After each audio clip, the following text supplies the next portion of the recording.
Hi there, I'm Pooja from ETHRWORLD and welcome to Talent Mindset #Talent in Talks, co-created by ET and LinkedIn Talent Solutions. Those who've been following us are aware that these are super crisp nuggets of learning in the form of a fireside chat. I'm excited to share Talent Mindset has become a cornerstone in the ongoing conversation about talent and workplace evolution in the age of learning and transformation. Viewers, thank you for joining us. And as promised, we will delve deeper into the intersection of technology and human talent in modern workplace and discuss strategies for building resilient, adaptable teams and more. We encourage you to share your thoughts in the comments as we embark on this learning journey together. Without much ado, let me call in my speakers. So joining us today in this episode are Subhashini Shriram, Managing Director, Human Resource, Carelon Global Solutions. In conversation with her is Anup Sashidharan, Head of Growth, South Accounts, Talent and Learning Solutions. And he is joining us from the co-presenter of this series, LinkedIn Talent Solutions. So buckle up and get ready for another exciting journey into the world of talent development and management. Over to you, Anup. Thank you. Thank you so much, Pooja, for the kind introduction. Really appreciate it. And Subhashini, thank you again for taking the time. Really appreciate it and wonderful to be having this chat with you.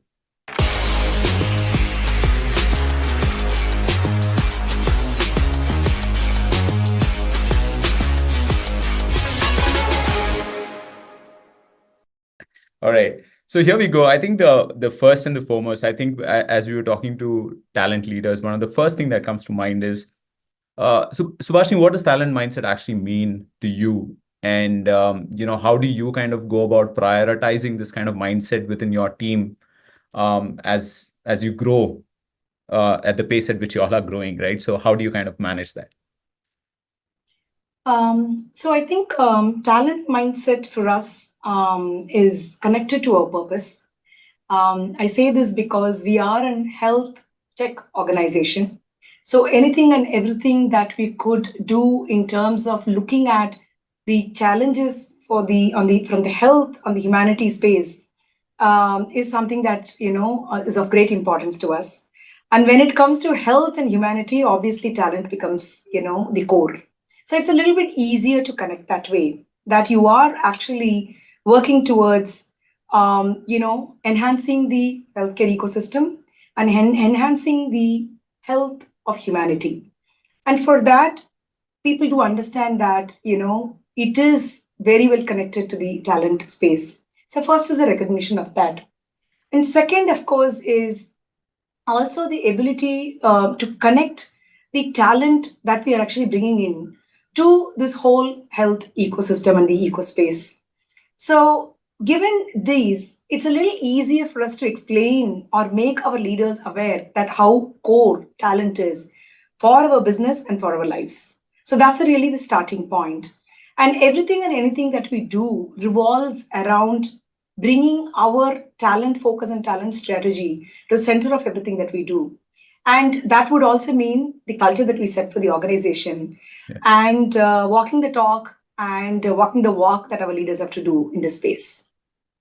Fantastic. Fantastic. Love the culture and value and how people are tied to everything that you all do at the organization. Great, great. One of the other areas that we've always also spoken about with talent leaders is now with GCCs also growing quite a bit in the space. There's always going to be a fight for talent. There's always going to be a talent availability crunch, so on and so forth. So just curious to know, how do you all kind of use data and insights to, arrive at some of these solutions or answers, or is that something that you all kind of leverage a lot? Yeah. No, I think data definitely, and insights are extremely important in today's world. And, it gives us insights about what's happening in the market. It gives us insights about our own organization. Right. When your organization grows in size, we don't get the insights very easily. So I think data-driven approach and insights coming from the organization across levels is extremely important. We have invested quite heavily in data insights. I must say that number one, for example, is that within our own organization, and I will come to the market a little later, we have technology solutions and platforms called MySkills, which helps every individual to know for their role, what are the skills that they possess and they need to possess. And against those skills, how are they really doing? And that's something that they do a self-evaluation. There is also a tool-based evaluation. There's also managerial evaluation. So that for management gives a clear view of what kind of talent that we have and what are the skills that we possess and where do we lack.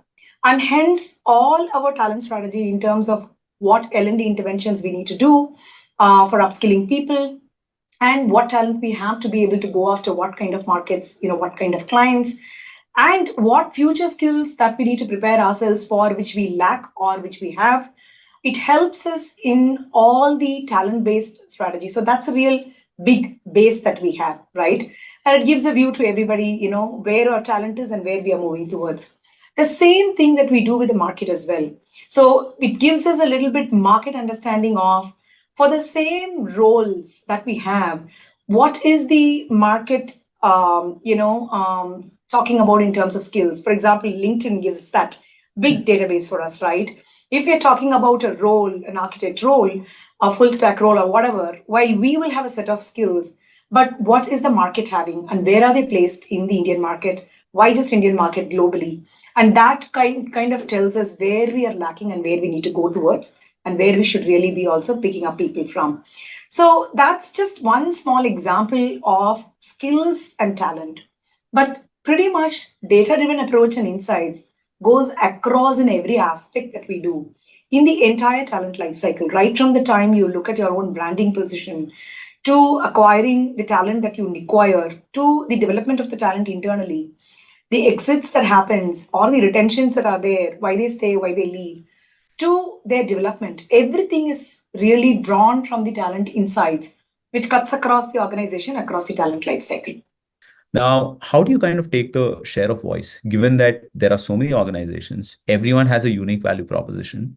How do you position yourself or take the share of voice across the talent industry? And would love to know, what are some of the things that you all work towards to get your voice out there? Yeah, no, I think that's a great question. I think, the ITS industry is in multi-billions now, and it's only going to grow. And GCC has a very big share in that. And given the economic positioning and the political stable positioning of India and the talent that's available, India is definitely the most vibrant market. There is no doubt about that. Given all that, every organization has to challenge as to why would somebody look at us? Why would they join us? And even if they join us for whatever reasons, why would they stay with us? So that sort of goes deep into our employee value proposition, right? And how do we really look at our employee value proposition that truly attracts, retains, grows the talent that we really want? Not everybody wants to do everything. For us, the way we have looked at it, truly, Anup, is that connecting first with our purpose. Our purpose, as I said, is that really making an impact to the human health and the human health ecosystem. That's really the purpose. And that purpose hits quite well with anybody and everybody, because most people do want to contribute in some form or the other.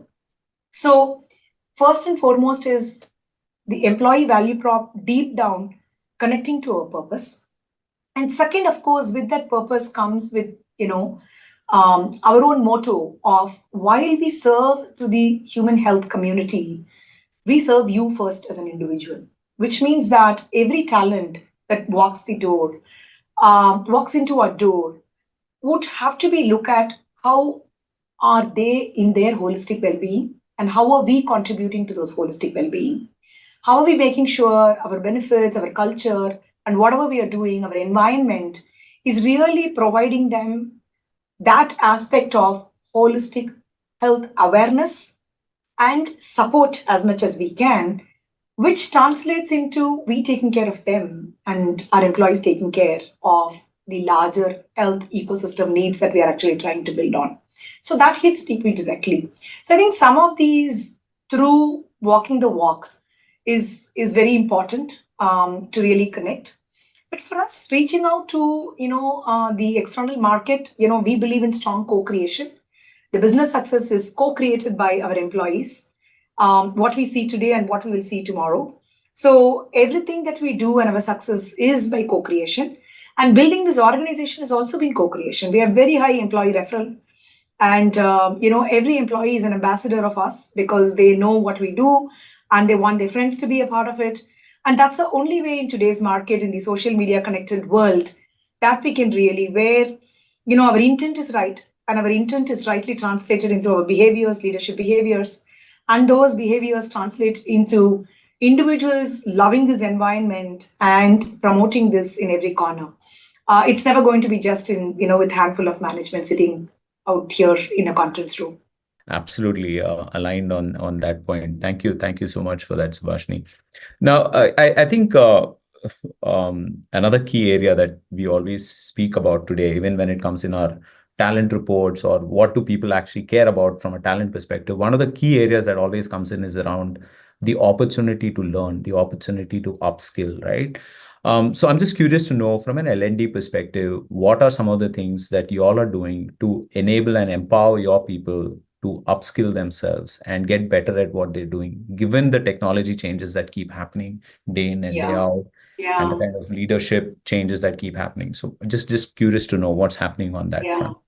No, I think that's a great question. I think upskilling oneself is the constant need, and that's the only way to thrive.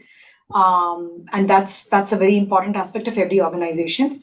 While, of course, we do a number of, training programs like any other organization will do. The couple of things that I will call out is I talked about My Skills as a platform. The Skills platform not only gives you a perspective of where you are in your current role skill need, it also gives you, if you have a futuristic thinking and you are looking at your career development, then what are the skills that you need to really possess? And the gaps to be filled in are really, accomplished through curated training programs. So that is really where it sort of connects your skill gap and your career growth skill needs to the curated training programs.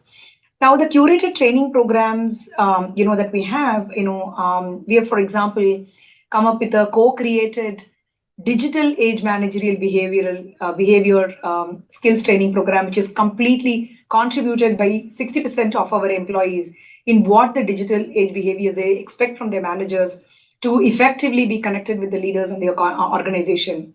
And for that, we are really leveraging not just human coaches, but AI bot coaches. Now, there are a lot of advantages of these coaches, where known problems, known solutions, we are relieving our managers from the responsibility of constantly educating, their employees, but using AI bots to really do that. Now, the advantage for the bots is that you could actually pick it up at any point in time. I am based out of Bangalore, which means traffic is a big pain point.